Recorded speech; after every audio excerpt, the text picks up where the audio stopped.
ख़वातीन पर तशद्दुद की रोकथाम के आलमी दिन की मुनासबत से दारुल अमान रिहाड़ी में ख़वातीन को उनके हकूक़ और तशद्दुद से रोकथाम के हवाले से आगाही तकरीब का इनेकाद किया गया। तकरीब में डॉक्टर मुज़फ़्फ़र सईद, प्रेसिडेंट दारुल अमान मरियम मुज़फ़्फ़र, जी रहनुमा सुबूही हसन, सियासी व समाजी रहनुमा उज़मा सलीम, DSP हेडक्वार्टर रबीना अब्बास की नुमाइंदा फ़रहत खलील, डिस्ट्रिक्ट कोऑर्डिनेटर पाकिस्तान शाइस्ता नरगस और शकीला रानी ने खिताब किया।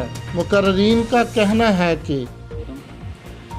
मैं आप तमाम लोगों का मशहूर हूँ कि आप लोग आज के इस इवेंट के अंदर कीमती वक्त में से टाइम निकाल के आए हैं। आज के दिन की इम्पोर्टेंस पे भी हम बात करेंगे। तो आज का दिन जो है उसके हवाले से मैं डिस्कस करने से पहले आप तमाम लोगों का एक दफ़ा फिर शुक्रिया अदा करता हूँ। हमारे पास मैडम हैं, इस टाइम से हमारी बहनें हमारे साथ शामिल हैं। मरियम का जिन्होंने आज का ये दिन है इसको आपके साथ जो है वो भरपूर तरीके से मनाने में हमने जो है वो सपोर्ट भी किया। और इस तरह हम शेल्टर होम में बैठे हैं तो शेल्टर होम गवर्नमेंट ने बनाए ही इसीलिए हैं कि अगर खुदा न खास्ता किसी फीमेल के साथ कोई वायलेंस होता है, कोई तशद्दुद होता है, कोई और प्रॉब्लम होता है, कोई हरासगी होती है तो शेल्टर होम उसको जो है वो यहाँ पनाह दे और उसके उन मसाइल से जो है वो आप तमाम लोगों को रोशनास कराए और तमाम मसाइल से छुटकारा दिलाए। इस ऑर्गेनाइजेशन रीड्स का जिन्होंने हमें अप्रोच किया और हमारे साथ इस डे को सेलिब्रेट करने के लिए जो है वो कोऑपरेट किया है। सबसे पहले तो मैं ये कहना चाहूँगी कि हम बहुत सारे डेज़ जो हैं वो इंटरनेशनली कंडक्ट करते हैं, मनाते हैं अवेयरनेस के लिए, आगाही के लिए।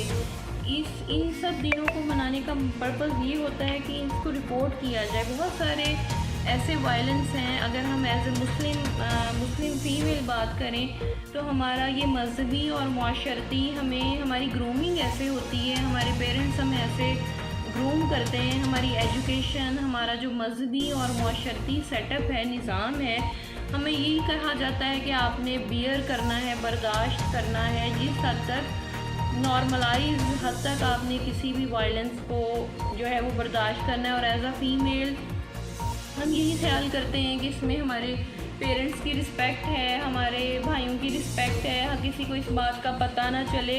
हमारी फीडिंग ऐसे होती है, हमारी ग्रूमिंग ऐसे होती है कि हमें यही सिखाया जाता है कि आपने एट द एटमोस्ट एंड आखिरी हद तक आपने कंप्रोमाइज़ करना है।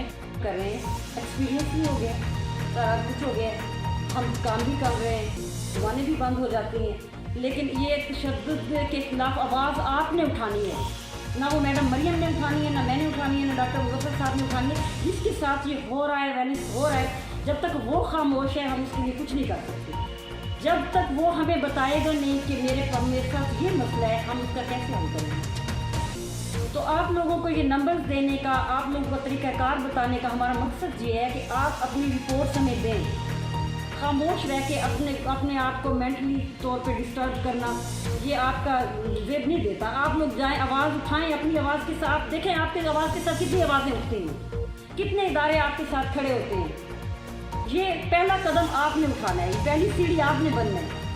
अपने हक़ के लिए जब तक नहीं बोलना कोई दूसरा, वो चाहे आपका भाई है, चाहे आपका बाप है, आपकी बेटी है, कोई आपके हक़ के लिए नहीं बोलेगा जब तक कि आप खुद आवाज़ नहीं उठाएंगे। Thank you so much. तो मैं अपनी पूरे ख़ानदान में पहली लड़की हूँ जिसने पुलिस में अप्लाई किया। और पुलिस महकमे के बारे में शायद लोगों का जो नज़रिया होता है वो हर किसी का एक डिफरेंट होता है और उनका माइंड सेटअप होता है कि महकमे में जाके लोग ख़राब हो जाते हैं या पता नहीं क्या क्या होता है। लेकिन हर बंदे का अलग माइंड लेवल होता है। हमने कैसे रहना है, किस तरीके से रहना, वो हम पे डिपेंडेड है। और हम 6 सिस्टर्स हैं और मेरी अबू जी ने अप्लाई करवाया था और मेरी रनिंग से 13 दिन पहले मेरे अबू जी की डेथ हो गई। उसके बाद सबका ये था कि आप पुलिस में ना जाओ, बैड इम्प्रेशन बनेगा, आप ये हो। मेरा एक ही भाई है तो पुलिस में भी अभी मैं हो गई जॉब, शुक्र अल्हम्दुलिल्लाह मेरे माँ बाप की दुआओं की वजह से।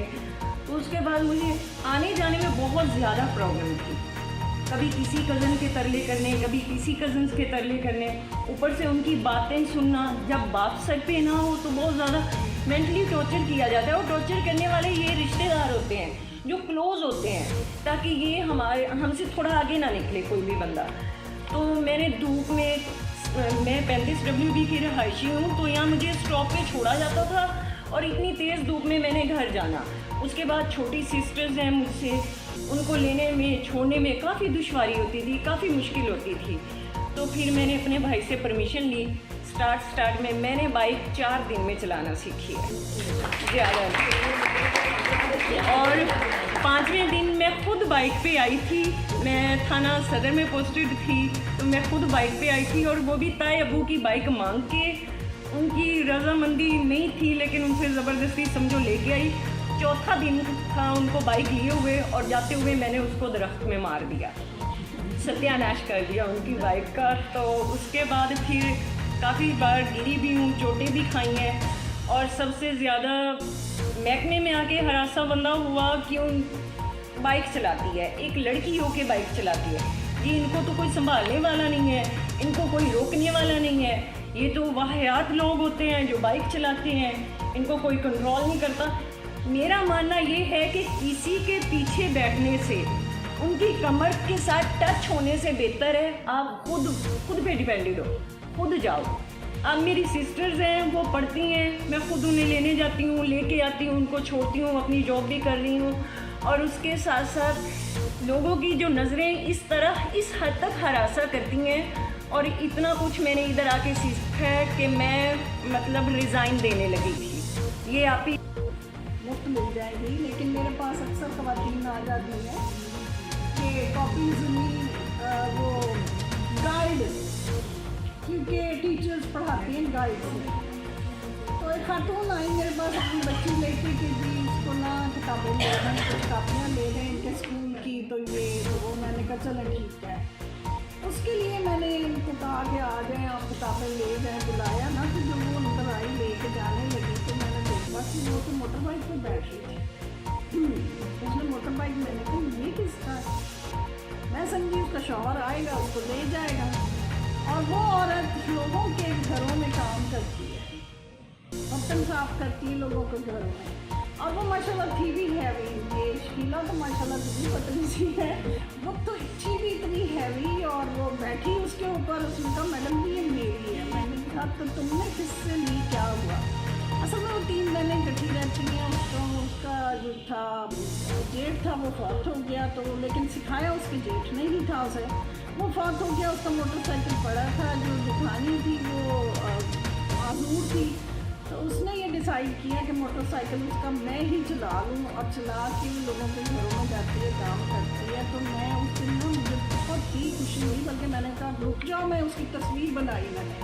मैंने कहा मैं आपकी तस्वीर बनाना चाहती हूँ। मुझे बहुत खुशी हुई है कि आप मोबाइल हैं और जा रही हैं और काम कर रही हैं। सारी चीज़ें मैं सुन रही हूँ, और केस स्टडीज़ भी शेयर हुई हैं। तशद्दुद पे बहुत सारी बात हो गई है, और उसकी हर किस्म की जो है आपका तशद्दुद जो है अच्छी तरह अब आप लोगों के जहन में बैठ गया होगा कि टाइप्स उसकी क्या है, कितने इकसाम के होते हैं।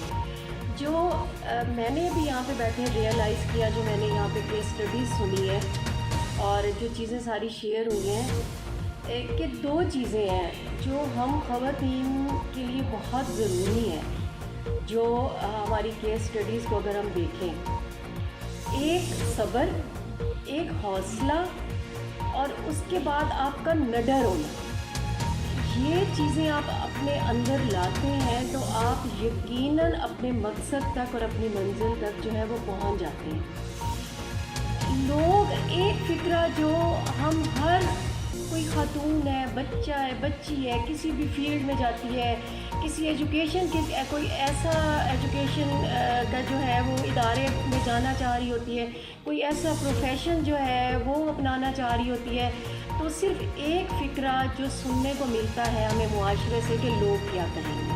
जी हुई, लेकिन वो ऐसे जैसे ये वायलेंसेस का जिक्र हो रहा है, ये तशद्दुद, ये अजीब किस्म की स्टार की स्टोरीज, इन्हीं की वजह से ना वो टूट गई, मेरी शादी टूट गई। और दोबारा अपने माँ बाप के घर वापस आई तो फिर मेरी शादी यहाँ पे एक गांव में हो गई। एक तो गांव का जो माहौल था वो थोड़ा सा महसूस हो रहा था, और उसके ऊपर जो जहाँ पे मेरी शादी हुई ना, मेरे मियाँ एक हाथ से ज़रा माजूर का इकट्ठे हुए हैं 25 नवंबर, क्योंकि जो इंटरनेशनल डे है वो सेलिब्रेट किया जाता है वुमेन के ख़िलाफ़ जो तशद्दुद होता है उसको उसके ख़ात्मे के लिए। इंटरनेशनल ये दिन मनाया जाता है 25 नवंबर को। आज हम भी एक प्लेटफॉर्म पे इसी तरह इसी मकसद के लिए इकट्ठे हुए हैं।